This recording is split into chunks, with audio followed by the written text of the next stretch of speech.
This is a conversation-based interview series featuring voices from rescues, sanctuaries, and other animal-based organizations. Each episode explores the human-animal bond, inviting guests to reflect on the emotional, intuitive, and healing relationships between species. Welcome to our shared space. Hello, and thanks for joining us. Today, we are at the Queen City Cat Lounge in Burlington, Vermont. And whether you're a lifelong cat lover, if you're curious about cat rescue, or if you're an Animal Reiki practitioner and you're here to explore the human-animal bond further, well, you've come to the right place. And I'm just going to jump into it, and I'd like to introduce Michelle Faust. She is the founder of Queen City Cat Rescue.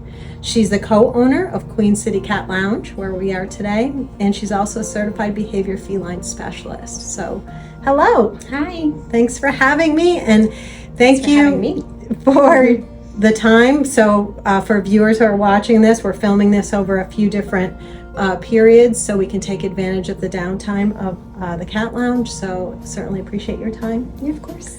So let's jump right into it and get started and have you talk about what has inspired you to work with cats and how the rescue started in Vermont.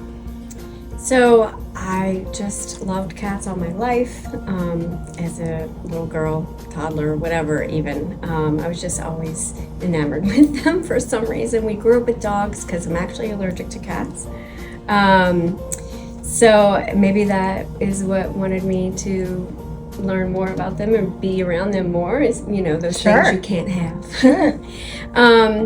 But yeah, I mean, I had a previous career and everything, and then when we moved from California to Florida, couldn't find a job right away, but I wanted to do something with my time, and so I ended up fostering cats and kittens for the local, it's like a county shelter, so funded by the county, and open admission, so they took in a ton of cats and kittens. They never turned anyone away, which also meant that some were at risk of euthanasia, unfortunately. So that just kind of propelled me to like get into it right away and then not stop for 5 years. So yeah, it was quite a learning experience. I'd never done it before, and at first, I freaked out a couple of times, and but then it was great. It's very rewarding to see the cats turn around. A lot of them were very sick kittens or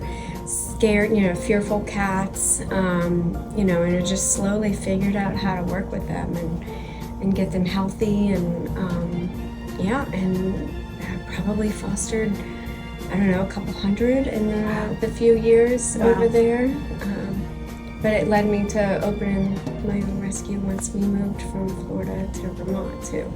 And so it's a foster-based cat rescue, and that has been in the works for how long? How many years? So I founded it in February of 2022, but of course the concept was there before. And I actually did run a foster-based little rescue in Florida for the last couple of years I was there. So I had a little bit of experience with, social media and like fundraising and that stuff, but I didn't have a background in business or nonprofit or anything. I mean, I have a biology degree and a passion for saving cats, who I feel learned like as you went are the redheaded stepchild of the domestic animal world, So how did the rescue transition into the lounge? So let's see, the rescue in 2022, and then I always wanted to open a cat lounge or a cat cafe.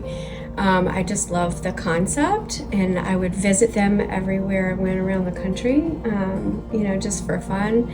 And I thought, well, Burlington really needs that, and it would be a great way to free up space because we are foster-based rescue. So that means we have to rely on people to open their homes for when we take in these stray cats straight from the streets and stuff. So this is a way to open up foster space for cats who are ready for adoption and healthy. They're just waiting to find the right match. And then that way, when that space frees up, we can let in another cat that needs, like some medical care or whatever it might be. And it's also a community space. We host events, we educate, we have a lot of conversations. Because I'm a feline behavior specialist, I don't practice that as a side gig. I just don't have the time. But I use that in surrender prevention for the rescue and helping people understand their own cats better, in making their bonds with their cats stronger. We just kind of have all the cat things around here for people to see, like food puzzles, vertical space, so it's kind of a multi-purpose space, I guess. It sure is, and we're going to pause in a little bit to show people around a little bit because it's just such an amazing and cool space. Thank you. So last question before we pivot to a different topic. I'm just curious as to approximately how many cats you have between fostering and rescuing to date, how many that has been. Are we talking, we're not talking dozens, I know that. We're probably not talking hundreds. Well, between Florida and here, like the ones that I've personally fostered, it's probably close to 500. But or maybe a little bit more. I don't know. I lost. I don't keep numbers anymore. But this rescue, Queen City Cats, we've taken in almost 1,000. And we've done over 800 adoptions, around 850 or so, give or take, right now. And then the others that, aren't in that 850 number, those are cats that were TNR'd, had to be euthanized or passed away in care. Not that many, though. We have a very low percentage rate, which is nice. Or they were cats that were reunited. We were found strays on the streets. They were reunited with their families. Some of them were transferred out to other rescues, and some are in our care right now. I think we have about 53 cats currently in the rescue. Amazing work. Amazing Thank work. you. So before we go on, we are going to pause and just kind of show you some footage from around the lounge. So we'll be right back.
Okay, so we are back and we are pivoting to a different topic, and it's about creating safe spaces for cats. So I've seen you in action as far as noticing how attentive you are to each cat or kitten's needs, whether it's here at the lounge or done Reiki here, and also at your house with some cats that aren't ready to be socialized, and just seeing how their care is so personalized by you is really touching. So in this environment now, as far as the lounge, I guess, or with a foster situation, so filled with cats of all ages and backgrounds and temperaments and personalities and issues and that type of thing, how do you create a safe shared space when there's plenty of cats around? Like, what is your secret sauce? How do you make that happen? Or there probably isn't one sole thing, but.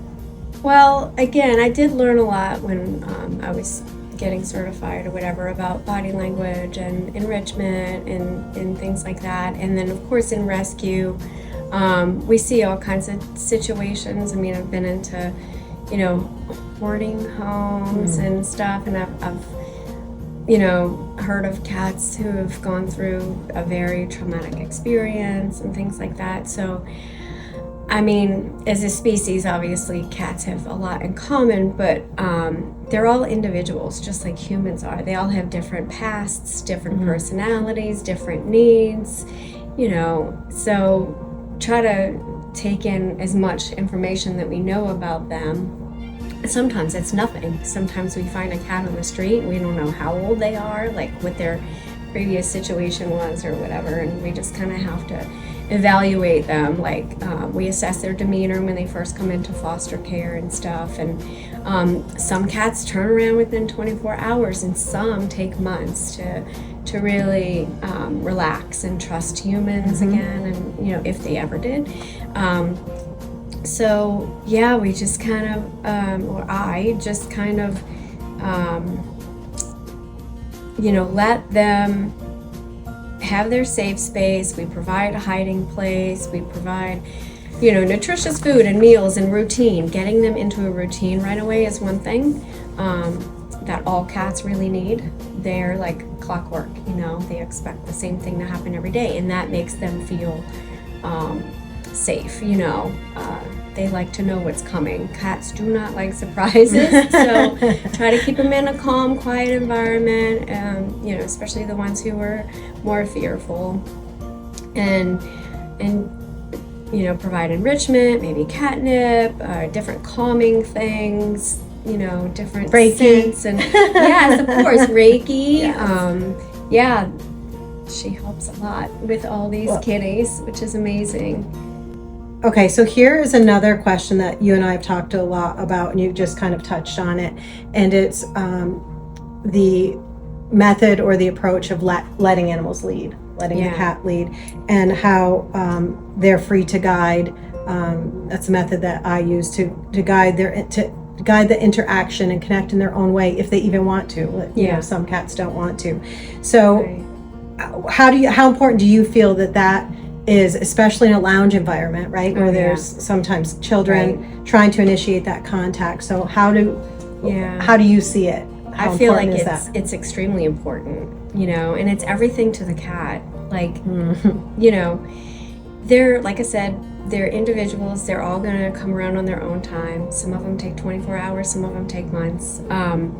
But you just kind of sit and let them lead. You do slow blinks. You sit to their, with your side to them. You don't force anything. I mean, you never pull them out of a safe space. We provide hideys and stuff where they're still accessible. I mean, you don't want them under the middle of a giant bed where you can never get to them or see them or know, what they're doing.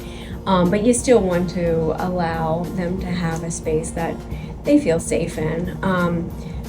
It's important whether they're in foster care or here at the lounge. And if they're here at the lounge, they have all kinds of hiding places. We have, a section in the back that's completely closed off to visitors if they need. And, we try to educate the visitors that, some of these guys are shy. Don't pick them up. Definitely don't pick them up. Don't bother them if they're eating or drinking. And if they're sleeping and they're hiding, just kind of let them be. I mean, we know which cats, will be receptive to pets and to people visiting them in their safe space, and they're just not out front yet.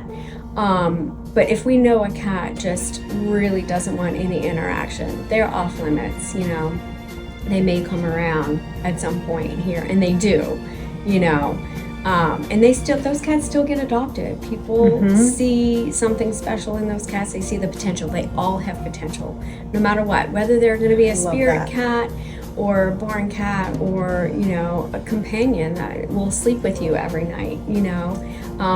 And some go from, you know, like 0 to 60. Like I've seen them just, you know, after a month or two in foster care, they'll do a 180 and become a Velcro cat, you know, and you're like, you knew, you know, you had that in there the whole time, and you give them everything that they need, which is mostly time, quiet, you know, respect their space, and just be patient, and it'll happen. Like, I think a lot of people put unrealistic expectations on cats. So glad you said that.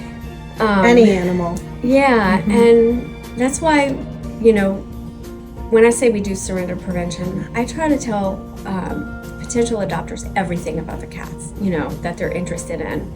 And, you know, sometimes they're looking at a cat that I see is just not the best fit for their family or whatever, and I'll try to guide them to someone who is a better fit, you know, just because I kind of know what they need after being your mama with them cat. and seeing Yes. them, you know. Yeah, and I try to pass that info on, you know, educate people about that kind of thing too, because like if you have a happy cat that trusts their humans and, you know, feel comfortable in that space or whatever, they're going to have a stronger bond. Whereas someone adopts a shy cat and, you know, they're always picking them up and putting them on the lap and getting disappointed that the cat isn't spending time with them or something, that's not going to work out for anyone in the long run. You know, the cat's going to be stressed and the person's going to be disappointed, you know. But I love when someone is completely patient with a cat and they adopt them anyway, and then you see the progress over the months. Like we get a lot of updates from some of these cats and their people, and you know, it's just they blossom with the right environment, and that's like the best part of this, you know. Yeah, exactly. And I think a lot of it is back to what you said, allowing them to connect in their own way. And I can attest to working with Violet, right? And having Violet be this hidden cat. You can't see it, but in front of us are benches with holes that they can kind of jet away to. And Violet would, you know, at the beginning not come out of there. And it was months went by, right? And you were patient with her, and we worked Reiki with her, and she had other cats and quiet humans, and you know, fast forward months later, she's adopted and living her best life.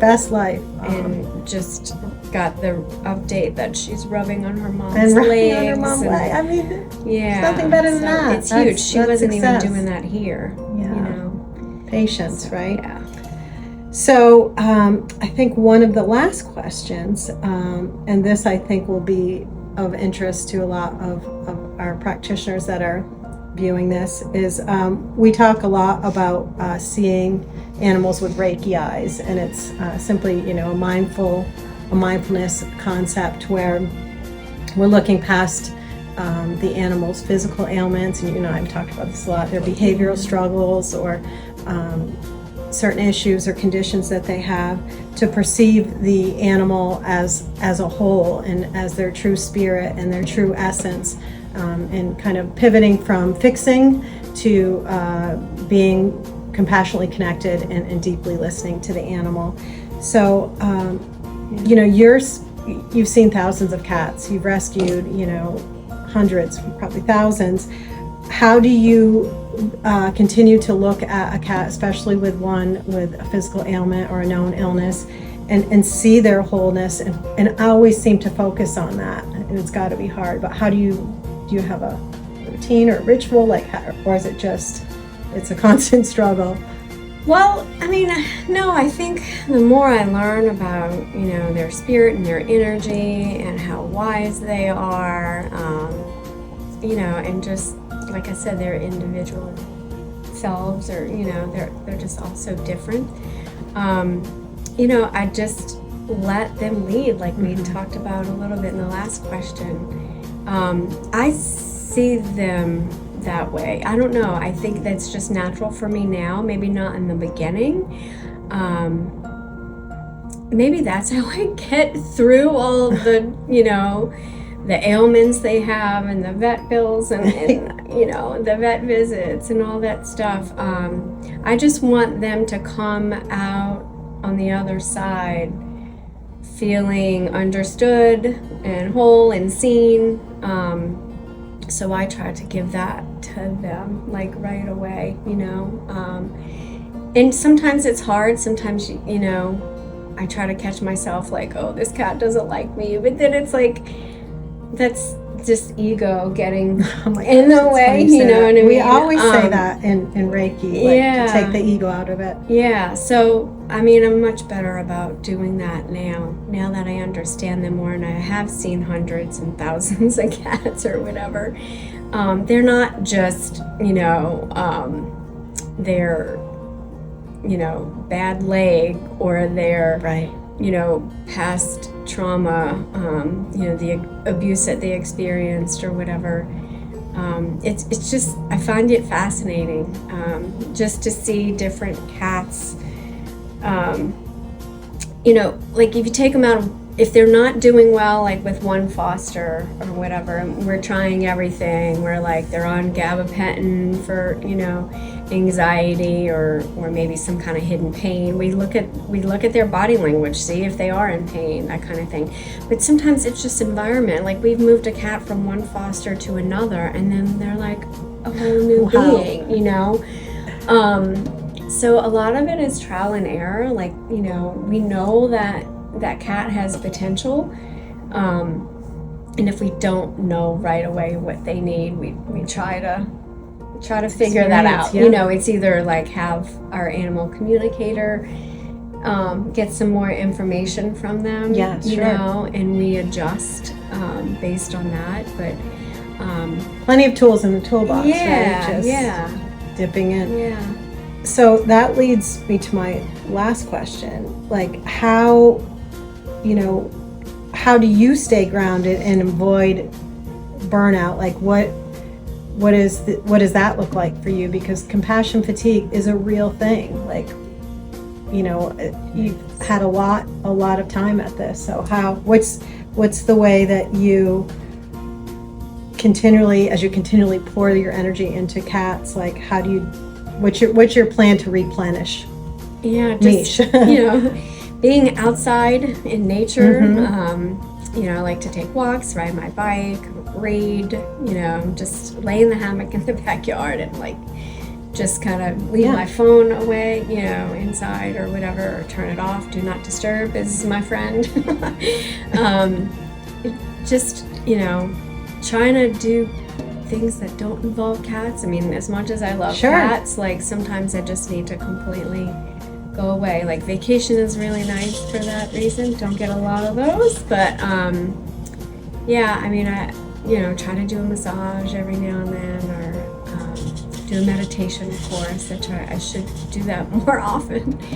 And sometimes I do it with the cats, like in the foster cats rooms. We call that Reiki. Yeah, right. And you're good at it. Well, I don't know. I'd love to learn more, but yeah, I do get burnt out, and I try to step back sometimes. I once heard like rescue is a marathon, not a sprint. You know, animal rescue. Yeah. But yes, it sounds like setting boundaries and getting outside and peer-to-peer support type of thing. Like you've got to care for the caregiver so you can keep giving back. Absolutely. So, well, thank you. Thank you for we're having me. going to pause here for a little bit, and we're going to take a look around at some past and current residents, and we'll be back.